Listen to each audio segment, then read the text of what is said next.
a Dyson Ball Animal 2, or to give it its proper title, the UP22 or DC40 Mark III.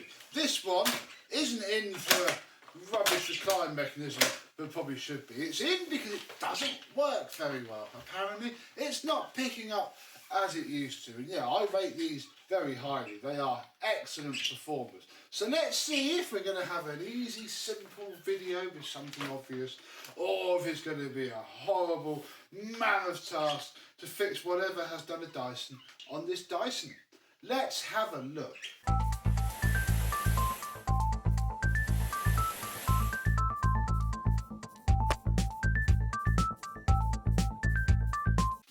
Hello, my vacuum cleaner and Dyson upright chums. How are you today? Yeah, this came in from a nice lady who was having issues with it. We have the upholstery tool with zero lid strips, and it's been smashed. I hadn't actually noticed that. That's fine. We're not here to fix the tools. What we're here to do is to fix the vacuum cleaner. And yeah, it is effectively a DC40 with a different handle and a different head.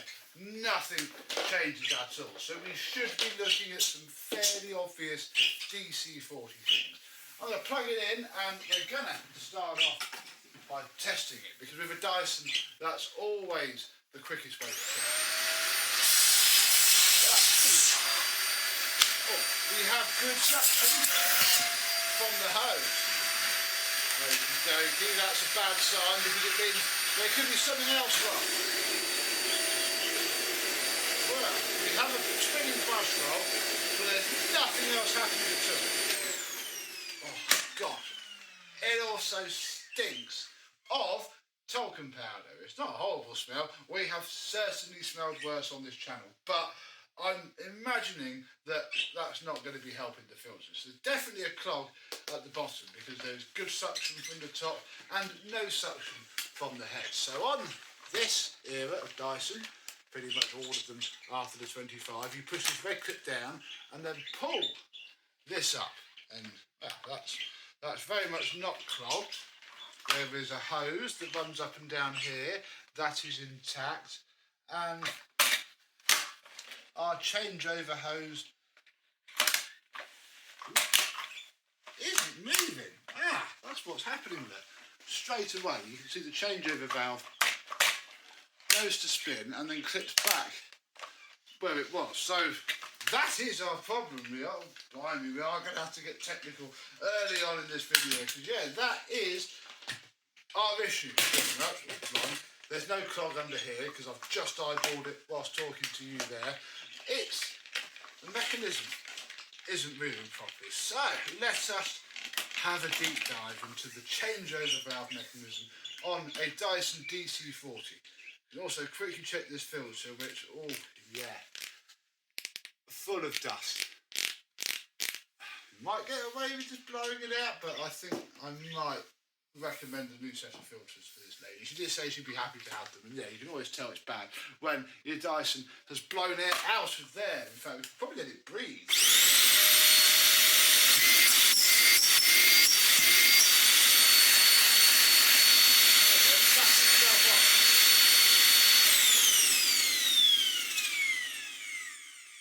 Cool, right, so what the heck is wrong with our changeover valve? And with that hose out the way, there's nothing clogging it there. We're then going to put the wheels up, and then yeah, I can't move it at all. What is going on? Something's not quite right, because yeah, it's not. Found it. Right, let us take off the hose, and our problem shall be instantly revealed. The nemesis of any Dyson, a twig. If I shine a light in there, yeah, look, there is a big old stick buried happily in there. So if we take that out and put the machine down,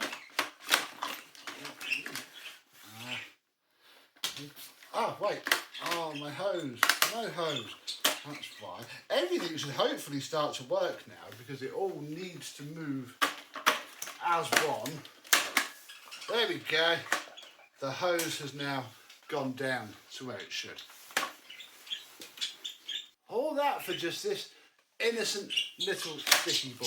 I'd imagine now, if we put this floor head back on like so, pop the bin back on like so, we should have a machine that clamps itself down as it should. Yeah! Oh yeah! Very nice! Oh, I've got the cable through the bin.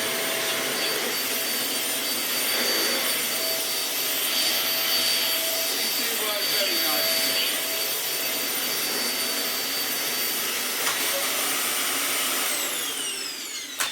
And that's, I mean, they're not great anyway, but that has fixed its flopping down issue quite nicely. So that is decent, really. Oh, it's hammering it down with rain. I want to airline this out now. Because I think all that I'm going to do to this machine is go find it a nice wash pre-filter.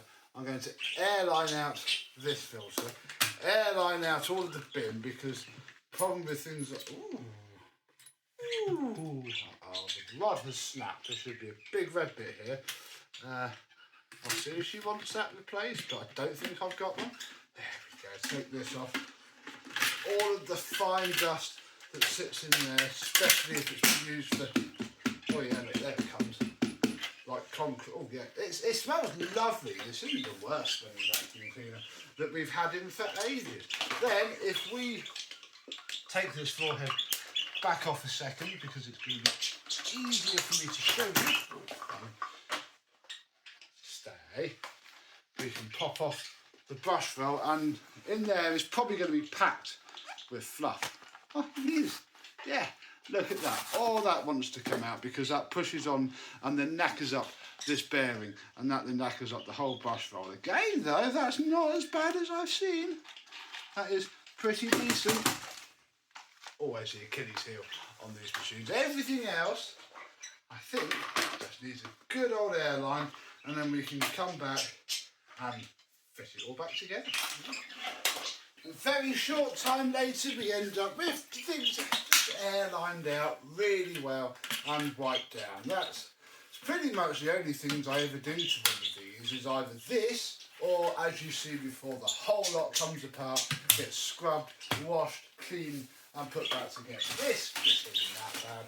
It's fine. It's been used very lightly because none of the usual things that wear on these when they're really bad have worn. It's just carpet freshener, talcum powder. Just the same thing tubing that plaster dust and ash does. It's just unavoidable, and sadly, if you came from a nice bag vacuum to this, you wouldn't really notice the difference. Right, we have a brand new pre-motor filter, and I'm going to keep this dirty one and wash it, because a lot of the time people don't even need a post filter.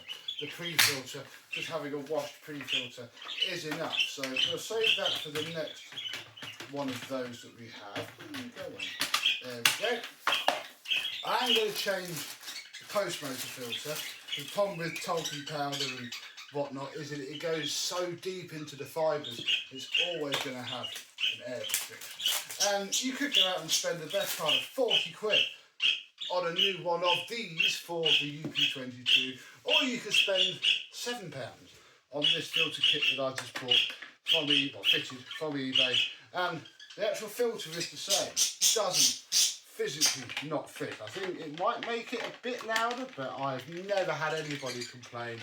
They'd probably complain more when I had to put the price up in order to justify buying a special filter. Whereas these £7 ones, I usually try and just integrate it into the rate and have a fair success. Right. Need to figure out where I've mislaid the floor head to and get that fitted, and then we can see if it runs any better. Right, let us try and wind speed measure this machine. It's going to have to go right under the camera, I'm afraid, because the hose will constrict itself so much it will smash through otherwise. Oh, I unplugged it. Why did I unplug it? To plug something else in, of course. That's why you unplug everything. It's not like I've got two plugs or anything. Right, here we go.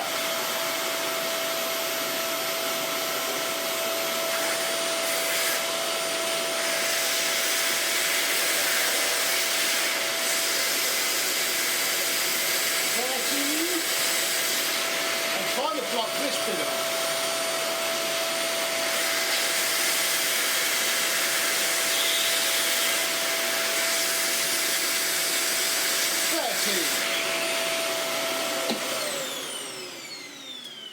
$13 seems pretty reasonable. Let's see if I can do the same. Yeah, I've just got to block this bit off with my finger and then it should seal. That's probably more realistic. I'll give it these valves open. 60 at the minute.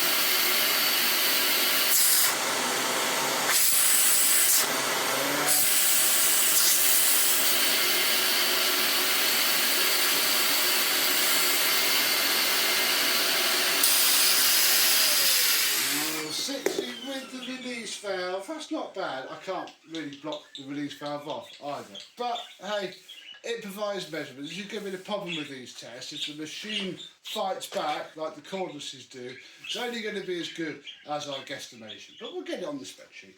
But with all that fun and games over, does it actually work? It is full suction, I can feel. Oh! That's impossible to push now. That's what you want. Yeah.